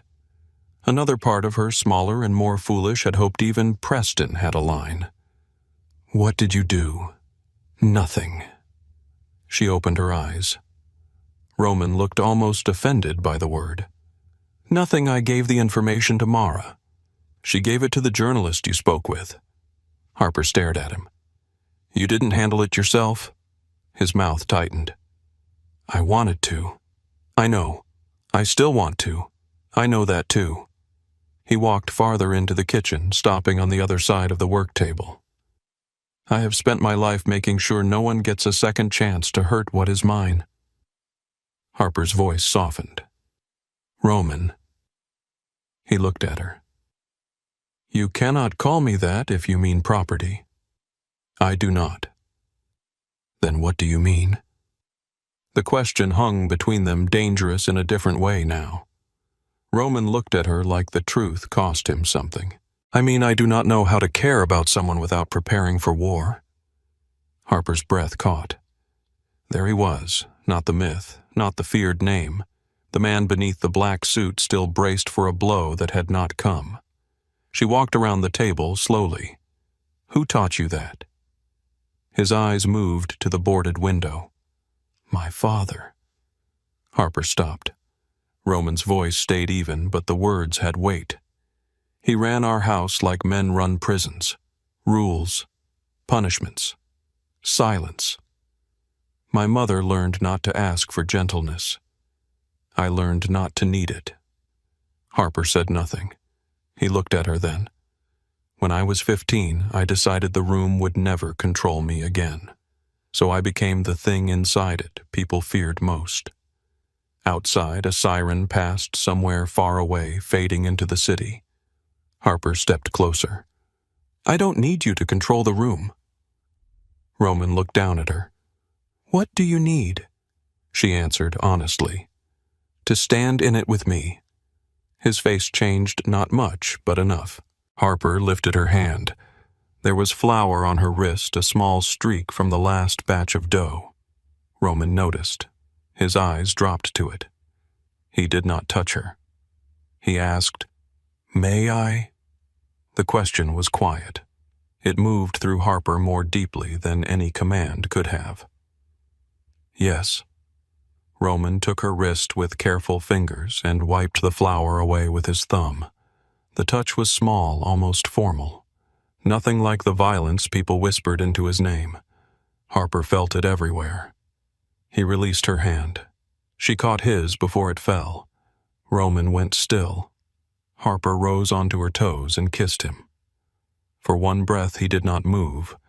Then his hand came to the side of her face slow enough for her to pull away if she wanted. She did not. The kiss deepened. Not rushed, not soft exactly, but controlled with the kind of restraint that made it more dangerous. He tasted like coffee and restraint and something darker she had no name for. When they broke apart, Harper kept her forehead near his. "I kissed you," she whispered.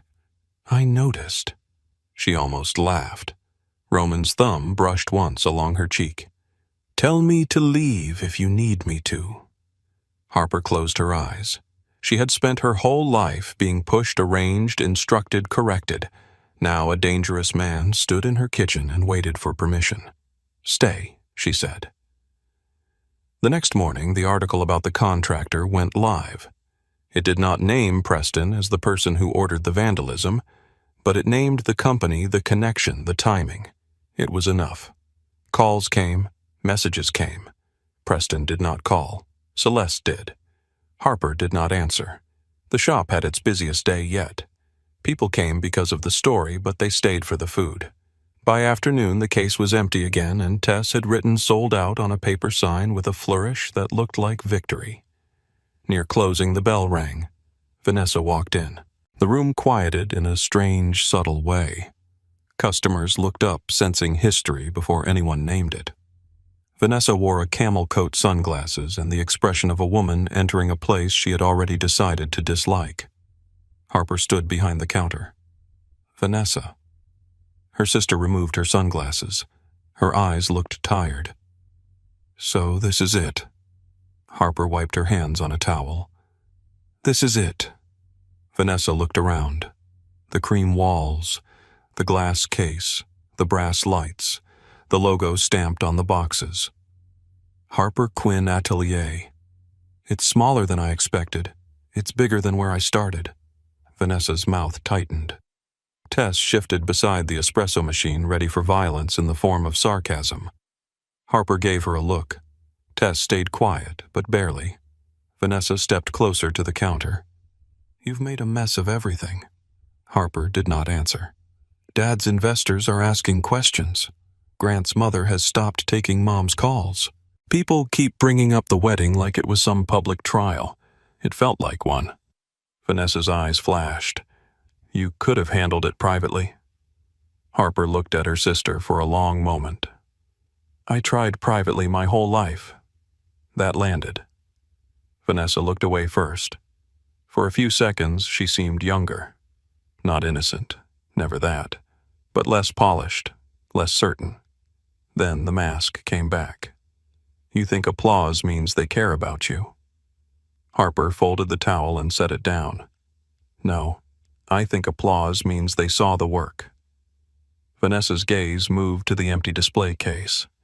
And when they stopped looking, Harper felt the old wound stir. The fear Vanessa had always known how to touch. This time, she did not flinch. Then I keep working. Vanessa looked at her, and for one breath, something like grief opened between them. I needed that wedding to be perfect, Vanessa said quietly.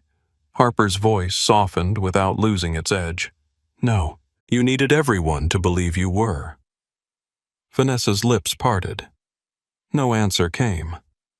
The bell rang behind her as a customer left, bringing in a breath of cold Boston air.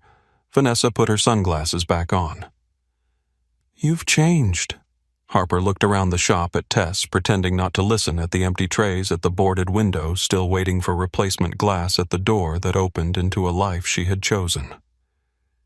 Yes, she said. Vanessa left without buying anything.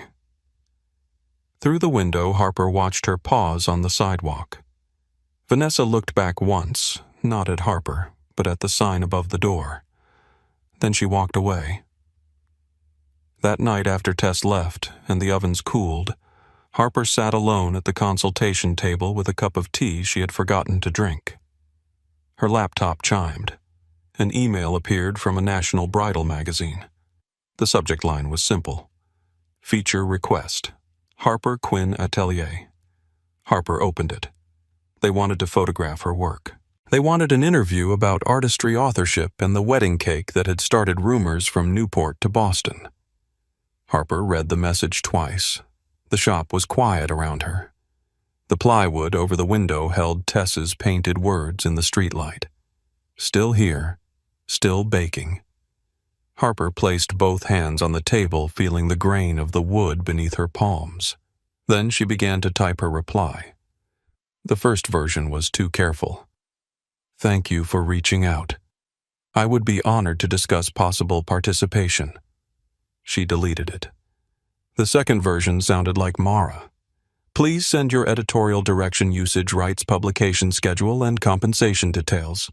She kept that part in a separate note because Mara would ask for it anyway. The third version came slower. Thank you for your interest in my work. I am open to a feature if the focus remains on craft labor and authorship. I will not participate in a story that turns private family harm into entertainment. The cake matters because work matters. Credit matters. Names matter. She read it twice. Her finger hovered above send. For years, Harper had been trained to make herself agreeable before she made herself honest. She knew how to soften a sentence until it could not offend anyone. She knew how to fold anger into politeness, how to tuck pain under a smile, how to make her own truth small enough for other people to step over. This time she sent the email as written. The shop remained quiet. Nothing exploded. No one appeared to punish her. The small sound of the sent message felt almost holy. Harper closed the laptop and looked toward the boarded window. Tess's painted words still faced the street. Still here, still baking. The next morning, Mara read the email over coffee and nodded once. Good. Harper waited. That's it. That is a complete sentence. I'm practicing restraint. Tess leaned over the counter. It sounds classy and terrifying. Very brand appropriate. Harper gave her a look. My brand is not terrifying. Tess picked up a tray of madeleines. Not to customers, maybe to rich people with secrets.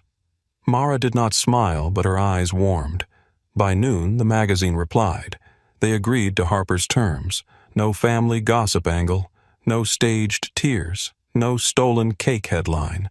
The profile would center on her work, her process, and the question of why women's labor was so often hidden behind prettier names.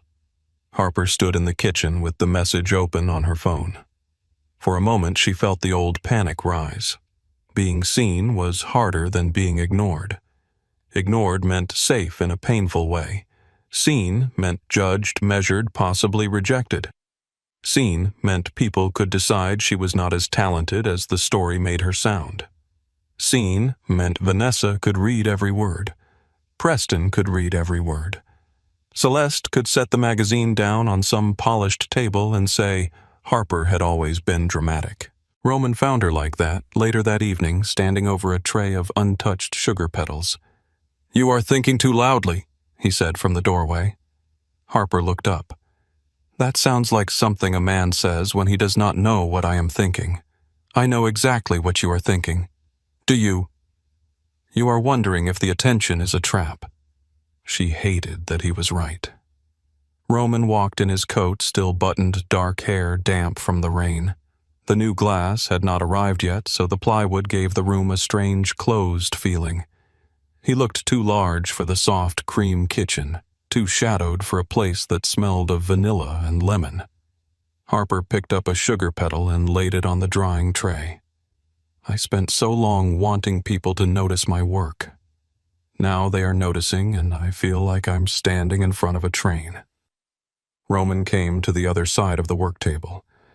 Then do not stand on the tracks. That is annoyingly simple. Most survival is. She glanced at him. Is that what this is? What survival? Roman looked around the kitchen at the trays, the stacked boxes, the notebooks, the mixer dusted with flour. No. This is living. You are less familiar with that. The words landed softly, but they did not bruise. Harper looked down at her hands. I named the cake for the magazine. Roman waited. The unhidden. Something moved across his face. Approval, maybe. Or pride.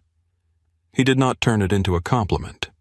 He had learned that some things needed room before praise touched them. Show me, he said. So she did. For the feature, Harper built a wedding cake that looked nothing like the one Vanessa had stolen. This one was tall, but not fragile. Ivory buttercream covered the tiers in clean, quiet lines.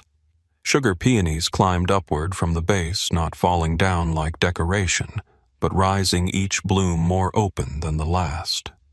Thin gold threads moved between the flowers like light finding cracks in stone. At the top, she placed one unfinished blossom, not broken, opening. The magazine team arrived on a gray Thursday morning with cameras light, stands, garment bags, and voices that filled the shop before the sun had fully reached the windows. Tess wore her cleanest apron and tried to act unimpressed. Mara stood near the back with a clipboard ready to destroy anyone who violated the agreement. Nico waited outside with coffee and an expression that made delivery drivers take the long way around him. Roman did not come in. Harper noticed his car across the street, parked near the corner. He sat inside, visible only when the light hit the windshield. Not intruding, not claiming, waiting to be invited. The photographer, a woman named Claire, circled the cake in silence. Then she lowered her camera. "Who taught you to make flowers like that?" Harper looked at the cake. No one. Claire waited. Harper touched the edge of the table, not the cake. "I taught myself because real flowers die. Sugar flowers can outlast the room that underestimated them." The writer glanced up from her notes. Harper almost apologized for sounding too intense. She did not. The interview lasted 3 hours. They asked about technique training, ingredients, architecture, wedding culture, invisible labor, and what it meant to put her own name on the door. At one point, the writer asked, "Do you consider the Newport wedding the beginning of your career?" Harper looked toward the front window. Roman's car was still there. "No," she said.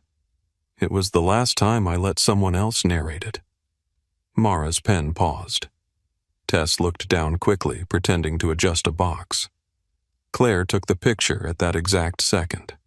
The photograph ran 2 weeks later. Harper stood beside the unhidden in her cream apron hair pinned loosely, hands resting on the work table. She was not smiling for comfort. She was not trying to look sweeter than the story. Her gaze met the camera directly. The headline read, "Harper Quinn builds cakes that refuse to disappear." The article changed everything. Orders doubled first, then tripled. Brides called. Event planners emailed. A hotel in Manhattan requested a tasting. A Boston museum wanted a dessert installation for a gala. Culinary students began showing up just to look through the window. Sometimes Harper caught young women staring at the sign above the door as if it had given them permission to want something. Preston did not call. Celeste did.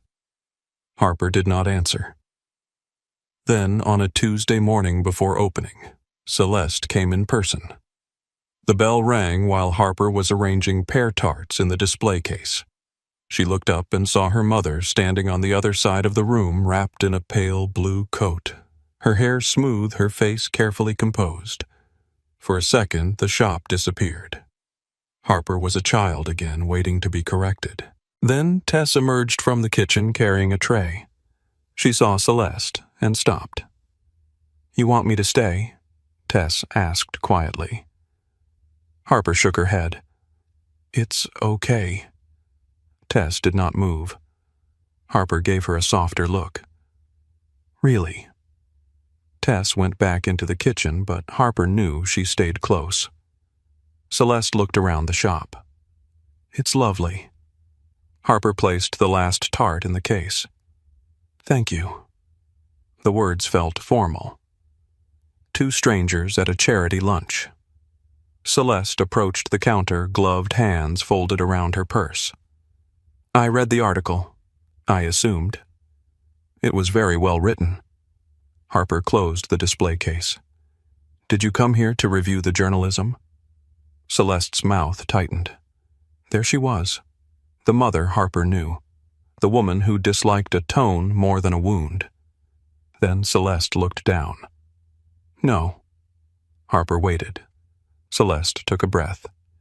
"Your father is under a great deal of pressure." Harper wiped a crumb from the counter. "I'm sure. People have been unkind." Harper looked up. To him, Celeste's eyes sharpened, then softened with visible effort.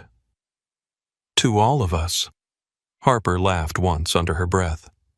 Celeste flinched as if the sound had struck her. "You think this is funny?" "No. I think it is familiar. I was hurt, and you called it inconvenient.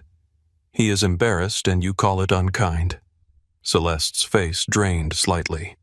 For a moment, neither woman spoke. Steam hissed from the espresso machine in the back room. Outside, a delivery truck rumbled past, shaking the front window. Celeste's voice lowered. "I thought I was preparing you." Harper stared at her. "For what?" "The world." Celeste swallowed. "It is not gentle with women who want too much." Harper walked around the counter slowly. "You did not teach me to survive the world. You taught me to survive this family." Celeste looked away. For the first time, Harper could remember her mother seemed smaller than the room she occupied. "I made mistakes," Celeste said. The sentence was so plain it almost slipped past Harper's defenses. She crossed her arms. Celeste looked at her again. "I do not know how to be what you want me to be." Harper felt the ache of that. The child in her leaned forward, hungry for even a poor apology. The woman she had become stayed still. "I don't need you to be what I want," Harper said. "I need you to tell the truth." Celeste's eyes shone. After a long silence, she whispered, "I let them make you smaller because it was easier than confronting what that made me." Harper inhaled slowly. There it was. Not enough to repair years. Not enough to erase the dress, the wedding, the apartment, the million tiny corrections that had trained her body to shrink. But it was something real. Harper nodded once. "I hear you." Celeste waited hope flickering across her face. Harper did not offer more. Her mother understood. It hurt her. Harper let it. Celeste left without buying anything. Harper stood alone for a moment after the bells stopped moving. Then Tess appeared in the kitchen doorway. "You okay?" Harper looked at the door. "I think so." Tess held up a tray. "I saved you the ugly croissant." Harper turned. "The what?" "The one that looks emotionally complicated." Harper laughed. "It came out clean. Vanessa came after closing 3 days later. No sunglasses this time. No perfect coat. Just jeans, a dark sweater, and a face that looked tired without makeup holding it in place." Harper was wiping down the consultation table when the bell rang. She looked up. Vanessa stood inside the door with both hands at her sides as if she did not know what to do with them. "We're closed." "I know." Harper set the cloth down. The sisters looked at each other across the small room. For most of their lives, Vanessa had known where to stand, so the light found her first. Now, under the soft brass lamps of Harper's shop, she seemed exposed. "I won't stay long," Vanessa said. Harper did not answer. Vanessa stepped closer and placed a small ivory card on the table. Harper recognized it. One of her business cards. The edge was bent. The surface was worn from being touched. "I kept it," Vanessa said. Why Vanessa looked at the card instead of Harper? At first to hate it. The honesty was so unexpected, Harper almost smiled. Vanessa continued. "Then I kept it because I didn't know what else to do with the fact that you didn't fail." Harper's chest tightened. Vanessa looked up. "I waited for you to come back." "I know. I told myself you would. That Roman Calder would get bored. That the shop would close. That people would stop caring. That you would realize you needed us." Harper's voice was quiet. "I did need you." Vanessa looked down. "You needed a sister. I liked having someone below me." The sentence was ugly. It was also true. Harper sat slowly at the consultation table. Vanessa remained standing. "I stole the cake because I wanted the beauty without admitting it came from you," Vanessa said. "And because if people knew you made it, they might have looked at you differently." Harper's fingers pressed into her palm beneath the table. "You mean they might have looked at me?" Vanessa nodded. Tears slipped down her face, but she did not make them pretty. "I was jealous of you." Harper almost laughed. It came out as a breath. "Of me?" "Yes." The answer was immediate, bitter, embarrassed. "You had something that was yours. I had mirrors. I had rooms full of people telling me I was perfect, and all I could think was that if they stopped looking, there would be nothing left. Harper looked at her sister for a long time. Anger was still there. So was grief. So was the memory of Vanessa's voice under the wedding lights thanking a place in Paris that did not exist. "I don't know how to forgive you yet," Harper said. Vanessa nodded, crying harder now. "I know. I might not." "I know that too." For once, Vanessa did not argue with reality. Harper stood and walked behind the counter. She took a small white box, placed 2 pastries inside, and tied it with black ribbon. Vanessa watched her. Harper held out the box. Vanessa took it like it was breakable. "This is not forgiveness," Harper said. Vanessa nodded again. "What is it?" Harper looked at the card on the table. A receipt. Vanessa laughed through her tears. It was small and strange and almost like being young before all the sharpness learned their names. After Vanessa left, Harper found Roman outside beneath the street lamp. He had not come in. He stood with his hands in his coat pockets watching the sidewalk where Vanessa had disappeared. Harper joined him. "You knew she was here?" "Yes." "You didn't interrupt?" "No." She looked at him. The night air smelled of rain bread and the sea. Roman's eyes stayed on hers. "You asked me to stand in the room with you, not in front of you." Harper felt warmth move through her chest. "You are learning, painfully." She smiled. "That sounds healthy. It sounds irritating." Harper laughed, and Roman watched her as if the sound was worth more than anything he owned. Months passed. The atelier grew into itself. The broken window became new glass. Tess became indispensable. Mara negotiated contracts with the calm violence of a woman who had never needed a weapon. Nico became the unofficial judge of almond cookies. Customers learned to arrive early. Brides booked months ahead. Harper hired 2 assistants, then 3. Her hands remained tired. Her heart did not. One evening, a bride came in with her mother for a consultation. The young woman sat across from Harper, twisting her engagement ring around her finger. "It doesn't have to be special," the bride said. "Really? I don't want to be difficult." Harper opened her sketchbook. She knew that voice. She had lived in that voice. She slid the pencil across the table. "Tell me what you actually want." The bride looked at her. Then slowly she began to speak. Later that night, Harper locked the shop and found Roman waiting by the curb. No black entourage, no performance. Just him leaning against the car coat collar turned up against the cold. "You're late," he said. "You're waiting." "I am." Harper walked to him. "You could have come in." "I know. Why didn't you?" His eyes moved over her face. "Because you were working." She stepped closer. The streetlight turned his dark hair silver at the edges. "I got a commission today," she said. "Another one. A big one. Boston Harbor Hotel. 400 guests. Full credit on the event program. My name on the contract. My name on the menu." Roman's expression changed in that small, devastating way of his. "There she is." Harper tilted her head. "Who the woman I saw at the gala before she knew she was allowed to stand upright."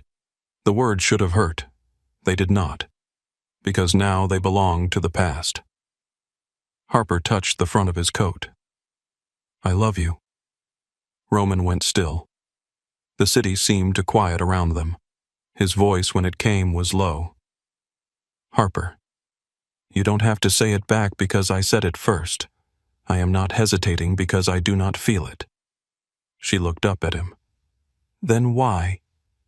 "Because when I say it, I need you to understand what kind of man is saying it." She held his gaze. "I do."